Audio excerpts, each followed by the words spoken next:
and at this point I heard a really strange clicking noise from rear diff, so I thought, yeah, it's best stopping this straight away and taking a look. No, that definitely don't feel right.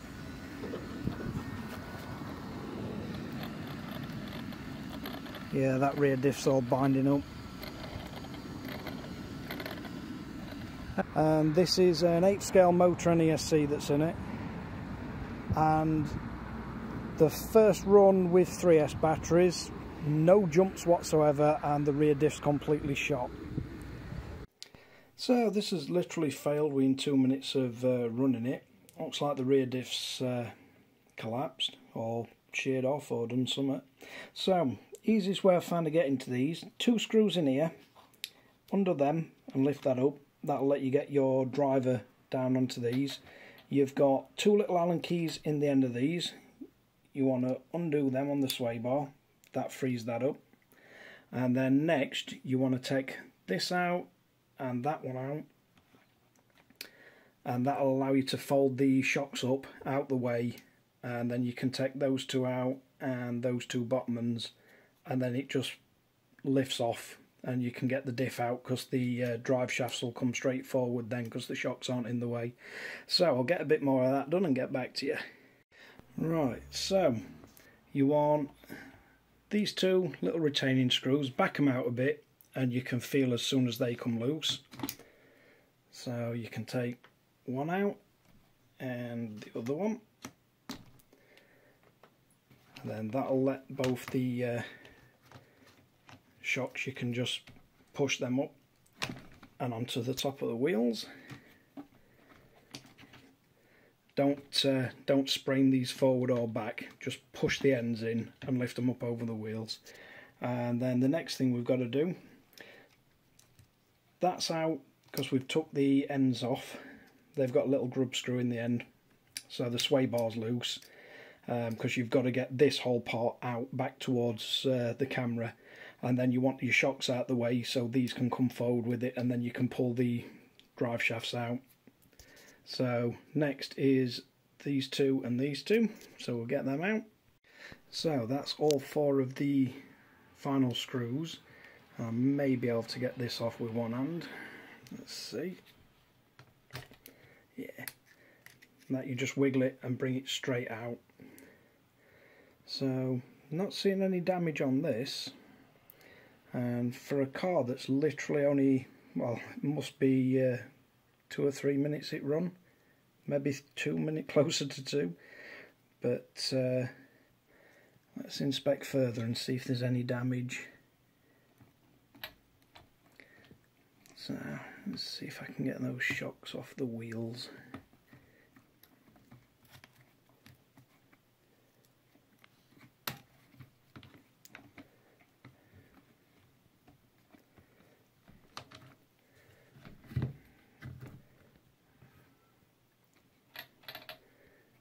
I'm just looking to see if there's any damage on that. And now the right hand wheel is trying to pull round with the diff. Yeah, that diff's just jammed up completely now. I don't really want to force it any further and cause any more damage than it is, but it doesn't look like we've got any damage. No, it doesn't look like we've got any damage on the outside of the diff, so it looks like it's the sun and moon gears that are jumping, and I'm guessing it's because of the shimming issue. As I say, I did strip this diff down, took pictures and asked my local hobby shop to confirm that they were correct, in the correct position, and they did send me back a PDF from Arrma showing that you can have 2 large and 1 small shim and the positions they should be in, which they are, and it's still failed. So let's dig a bit deeper.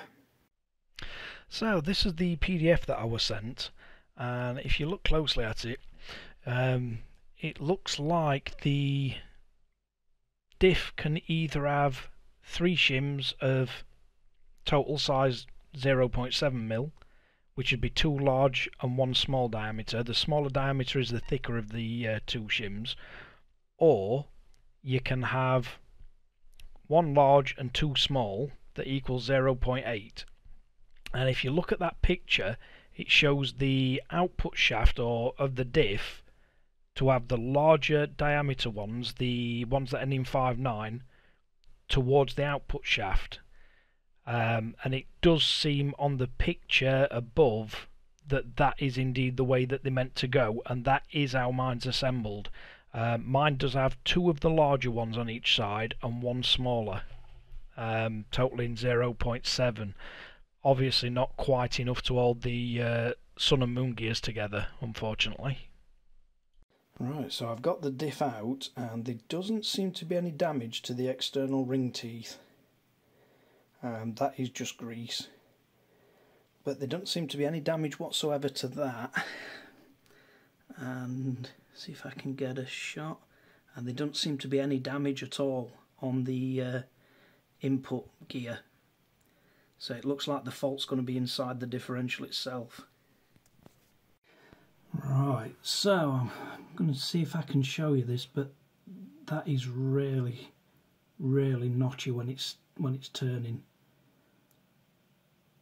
It's making some quite strange metallic noises. Now it's locked solid now. So if I back it off again and just turn it, now it's free. So it seems to be it definitely don't feel happy. Yeah, that's notching there as well. And now it's locked up completely. Now it's jammed up completely solid now. Now it's moving again. So yeah, there's definitely parts of something in there. So we'll have to strip it down a little further. Right, so to separate the differential, you've got 4 screws, and you just need to back those out. See if I can keep it stood up.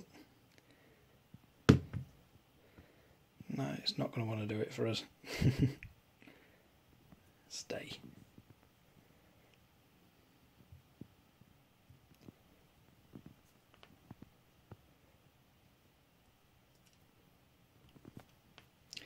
So let's see if I can separate it. And this should just lift out. Yeah, there's a lot of metal flakes in that diff grease. It looks like the shims are in place still. So we've not lost any shims causing it, but that is full of metallic filings.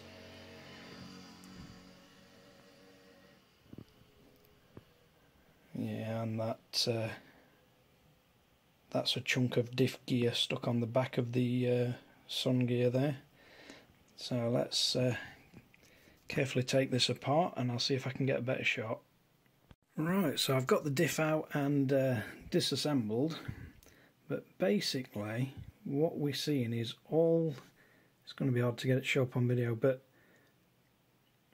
basically all around the edge of these, I think you can just about see it there, and certainly on that one, they're all torn up, really rough instead of smooth, and the diff oil is this horrible black gunk full of metal shavings, and the actual diff itself, even though it's stripped, the output shafts feel very stiff. They don't feel smooth at all. So that's going to need completely stripping down and cleaning out. Same on that. You can feel it against the shims. But oh well. Managed to run for 2 or 3 minutes without the diff failing. Love the rest of the car. So Arrma, 95% brilliant. Ruined by the 5% rear diff. But I'm sure they can sort it. I've seen a lot of people saying that the LSD plates make it pretty much bulletproof. Looking at the 3 diffs, it does look like they were designed to have LSD plates in, and then maybe some point in decision making they decided to do an open rear diff. Rest at car feels lovely, it drives lovely for the 2 or 3 minutes that I had to go with it. But yeah, unfortunately, hopefully not too many of the new buyers are getting this issue, although it does seem to be quite an issue if you look at all the examples of people having this failure online. Certainly for me, it's my first impression of owning an Arrma car, and it's not brilliant, but I do understand it's a new model. Issues do occur and you can't really do anything until you've found them issues. Sometimes it ends up being a bit widespread, like this rear diff issue seems to be. Sometimes you can put it down to rough driving, but I mean, that's my brand new car. That's literally, they're the only batteries that have been in it. So yeah, so just in case anybody's curious, this is the body shell, completely unmarked. It's not like I've had some weird wreck with this thing and somehow it's destroyed its diff. I'll just show you right car so you can see it's absolutely unmarked. It is literally, other than a very slight bit of dust that it's picked up, it's how it came out the box. But unfortunately, I think this diff's as it came out box buggered. So, hopefully between Arrma and the local hobby store, they'll be able to sort it out for me. As I said, these issues do crop up from time to time with cars. It's just part of hobby. Until they sell them and get a few out there, they can't see what common issues they have. And I think this will be an easy fix. It looks like the diff housing and everything is identical to the limited slip in front. And the centre, other than the actual centre's got the drive gear on it, not one of these ring gears. So yeah, maybe limited slip diff plates will fix it.